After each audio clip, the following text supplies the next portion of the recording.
Téléspectateurs, mesdames et messieurs, bonjour et bienvenue sur la plateforme de la télévision Renaissance. C'est le journal en langue française. Les évêques du Burundi ont rendu visite aux réfugiés burundais se trouvant dans le camp de réfugiés de Mahama ce mercredi. Le chef de la délégation, Monseigneur Joachim Nahondeleye, a fait savoir qu'ils se sont déplacés pour leur rendre visite dans ce moment dur. Il a reconnu l'œuvre charitable du Rwanda, voisin, pour avoir accueilli ces réfugiés qui ont fui la crise qui secoue le pays depuis avril 2015. Monseigneur Nahondeleye a également demandé aux autorités rwandaises d'être toujours charitables sans considérer ce lourd fardeau des réfugiés burundais qu'elles supportent. Suivez.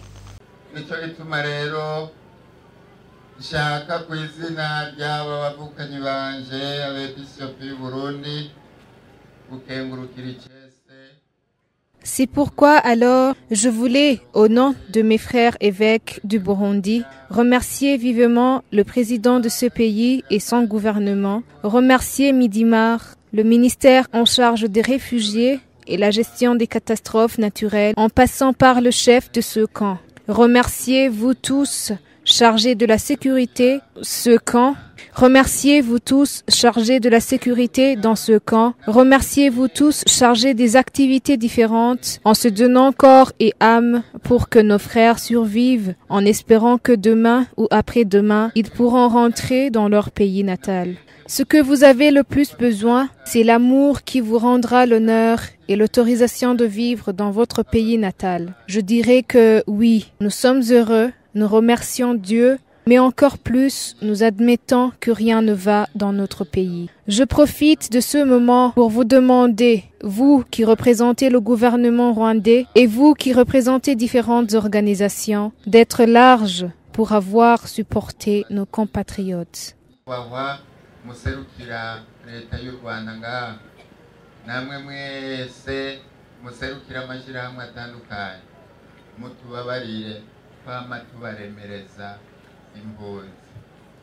Maître Janvier Bigirimana se dit préoccupé par l'exigence du gouvernement burundais qui souhaite que le dialogue inter-burundais se fait dans une seule session.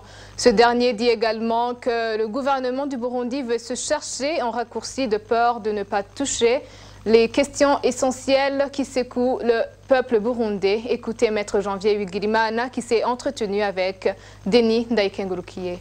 Nous avons tellement de défis qui ne peuvent pas être débattus en une seule session. Et tout ce qui est dialogue aujourd'hui se résume dans des consultations qui ne se terminent pas, qui ont été menées par le facilitateur Mokapa, pour dire que nous avons beaucoup de choses à faire pour que le dialogue inclusif et sérieux qui résout les problèmes burundais puisse se conclure. Donc nous avons un grand chemin à parcourir pour qu'on puisse arriver à un vrai dialogue. Pour dire qu'une seule session, à mon avis, ne pourrait pas suffire parce qu'il y a beaucoup de questions qui se posent, il y a beaucoup de défis qui doivent être relevés.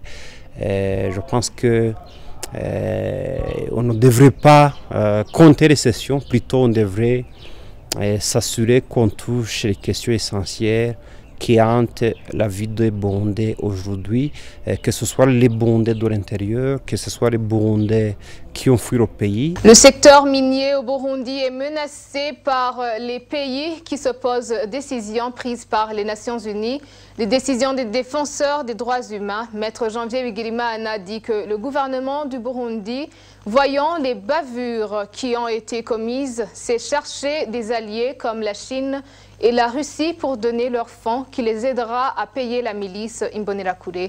Cette aide sera par après remboursée par le Trésor public qu'héberge le pays. On l'écoute.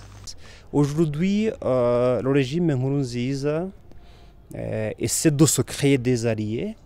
C'est pourquoi aujourd'hui il y a des contrats miniers qui sont sans doute irréguliers ou illégaux, parce que c'est une exploitation qui, à mon avis, ne profite pas à l'intérêt général des Burundais.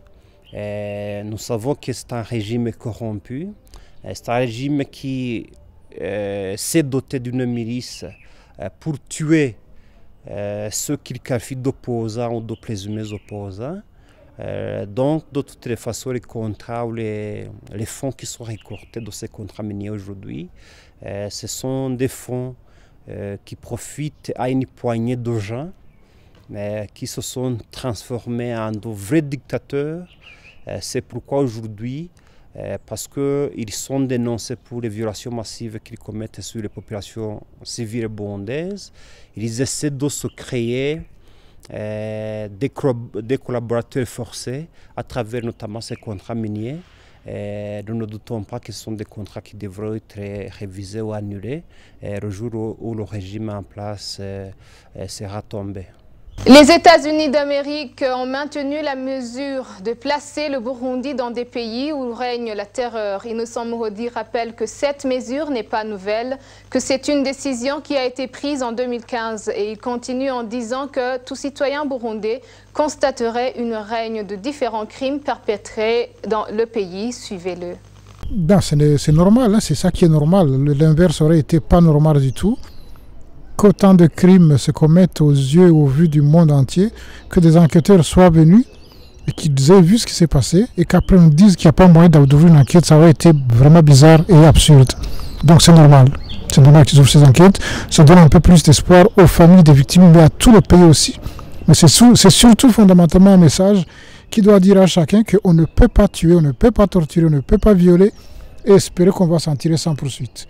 Donc c'est une bonne nouvelle en soi pour un peu de justice au pays, même si on sait qu'il y aura beaucoup d'obstacles encore. Il s'observe un mouvement des réfugiés qui avaient fui vers les pays voisins du Congo et de la Tanzanie qui migrent vers le Rwanda. Cela pour deux raisons principales, comme l'explique Willy Nkurunziza, représentant des réfugiés dans les centres urbains du Rwanda. La première est les familles qui se séparent de leurs membres de famille et qui se cherchent. La deuxième est les réfugiés qui fuient l'insécurité qui prévaut dans ces pays, dans les camps de réfugiés du Congo et de la Tanzanie. Suivez-le. Donc la raison est toute simple, c'est parce que c'est pour deux raisons. La première, c'est que il y a la réunification familiale, il y a des gens qui ont fui vers la Tanzanie, un autre a fui vers le Rwanda et la famille veut se retrouver, que ce soit la famille restreinte ou la famille élargie qui veulent venir au Rwanda. L'autre phénomène, c'est pour la raison d'insécurité, parce que ces gens ont trouvé asile en Tanzanie ou au Congo, en RDC. Par après, ils se retrouvent dans l'insécurité et ils sont obligés de fuir encore une fois. Et le pays le plus proche, toujours que ces réfugiés n'ont pas beaucoup de moyens, ils sont obligés de venir à pied, d'autres demandent des lifts, d'autres ont peu de moyens pour arriver jusqu'au Rwanda et c'est pour cette raison qu'ils viennent. Aussi, nous voyons les réfugiés qui ont fui dans les camps, qui sont enlevés par les milices Imbonerakure liées à la partie du CNDD-FDD du Burundi, qui sont obligés de fuir ces Imbonerakure pour se réfugier encore une fois au Rwanda.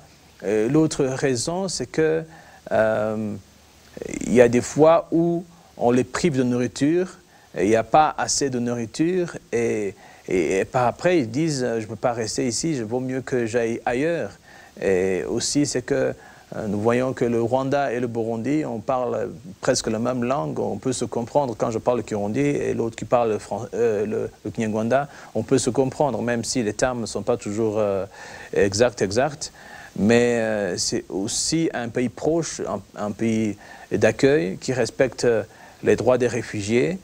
Et c'est pour cette raison que c'est plus la recherche à la sécurité que ces réfugiés viennent ici au Rwanda, soit aussi, nous avons vu par exemple en Tanzanie le phénomène des Imbonerakure qui sont entrés dans les camps.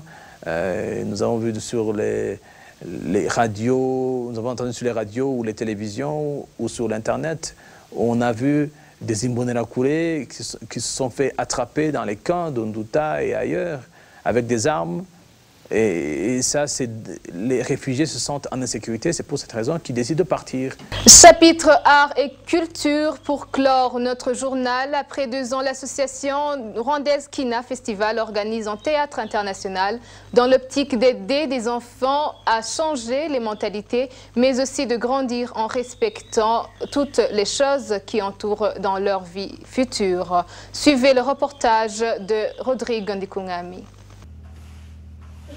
Après 2 ans, l'association Kina Festival, qui présente des théâtres au Rwanda en collaboration avec d'autres associations telles que Goethe Institute, Swiss Development et Sano Arts, ont organisé un festival international spécialement pour les enfants âgés de 2 ans jusqu'à 18 ans. Ce festival a pour but d'aider les enfants à changer leur comportement via les pièces théâtrales. Karemera Carole, c'est la directrice de Kina Festival. Le festival Kina, donc, qui signifie évidemment Kina Rwanda Jouer, c'est un festival international qui est entièrement dédié aux jeunes publics, c'est-à-dire les tout petits, à partir de 2 ans jusqu'à l'âge de 18 ans.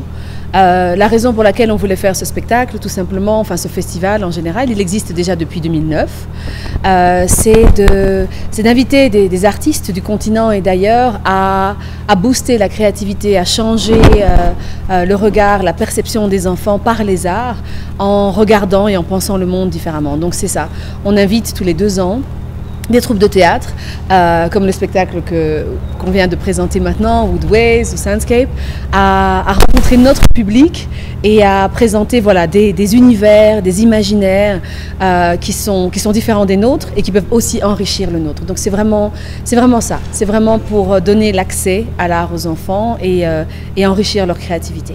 La réalisatrice camerounaise, elle est aussi écrivain, affirme que le théâtre contribue aux enfants de respecter toutes les choses qui les entourent. Le théâtre les aide à être observants de leur environnement. Surtout ces spectacles que nous avons présentés les enseignent comment traiter les objets autour d'eux avec beaucoup de respect. Woodways, par exemple, les fait connaître que le bois ne sert pas seulement pour le feu.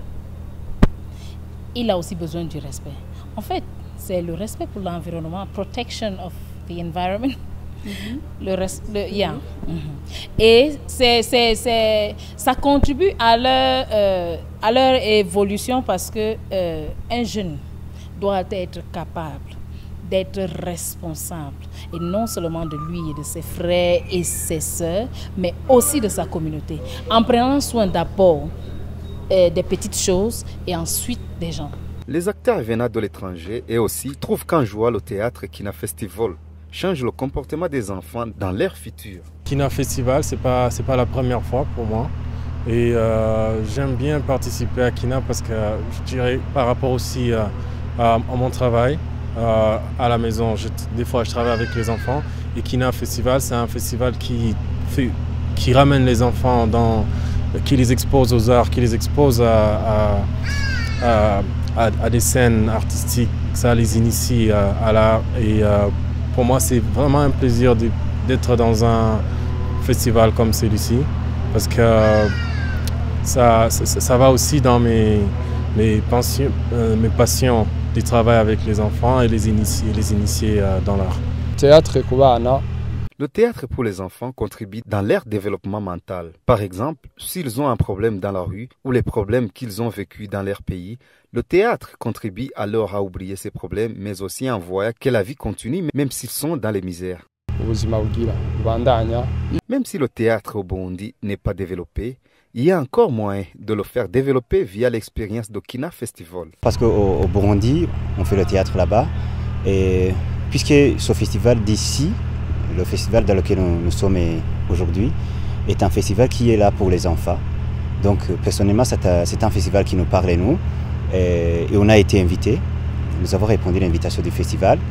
Et puis le théâtre, on peut le faire au Burundi, on le fait aussi. C'est quelque chose qu'on pratique, même si ce n'est pas très développé. Ouais. La directrice de Kina Festival invite tous les gens qui ont une idée de transmettre des messages ou éduquer les enfants via le théâtre qu'ils commencent dès aujourd'hui. Il faut trouver les moyens financiers, il faut trouver les espaces, il faut trouver le public. Ça, ce ne sont pas des contraintes, c'est juste, voilà, c'est même pas des obstacles. Ce sont des choses qu'on rencontre dans la vie. Quand on veut réaliser quelque chose qu'on a dans la tête, inévitablement, la concrétisation rend parfois les choses un petit peu difficiles. Mais c'est pas grand-chose à côté du plaisir que ça fournit. En fait, je veux dire, quand on est là, même si on est dans une tente et pas dans un théâtre, qu'on voit le regard des enfants, qu'on voit le regard des parents, l'expérience familiale de vivre un spectacle comme celui-là qu'on vient de voir, justement Woodways, qui parle avec des matériaux que les enfants connaissent. C'est du papier, c'est du bois, c'est des choses qui sont tout autour d'eux, qu'ils vont regarder demain tous différemment parce qu'ils les ont vus.